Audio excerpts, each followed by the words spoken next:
ঢাকা কালীগঞ্জ মহাসড়কের নলছাটা এলাকায় আজ মঙ্গলবার সকাল 7:30টায় একটি যাত্রীবাহী বাসের ভয়াবহ দুর্ঘটনা ঘটেছে।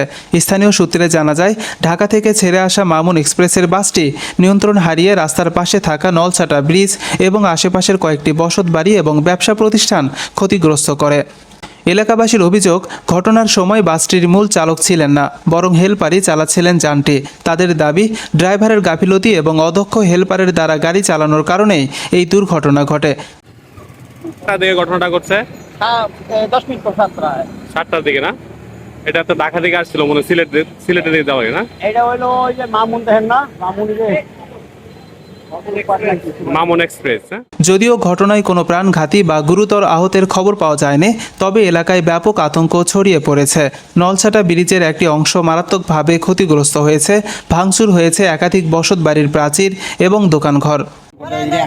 নতুন ঘরটা ভেঙে ফেলাইছে না, একটা নতুন একটা ঘর তৈরি করার কাছে ভেঙে ফেলাইছে না? ঘরটা কি আপনার? তাহলে এটা যেহেতু গাড়ির চালকের গাফিলতির কারণে আপনার ঘরটা ভাঙছে, অবশ্যই ড্রাইভার আসলে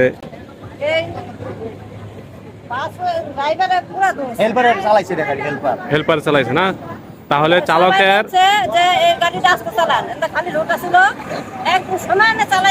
তাহলে চালকের গাফিলতির কারণে অ্যাক্সিডেন্টটা ঘটছে। প্রথম মারছে এমুরা এই ব্রিজের কানিত, তারপরে মারছে এই যে পরের এই যে এমুরা, এরপর আর এমুরা কুলাইতে না, পরে যেদিকে ঢুকাই দিছে।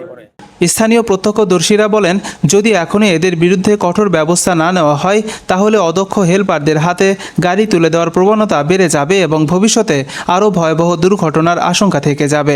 এ বিষয়ে সংশ্লিষ্ট প্রশাসনের পক্ষ থেকে এখনও কোনো আনুষ্ঠানিক বক্তব্য পাওয়া যায়নি।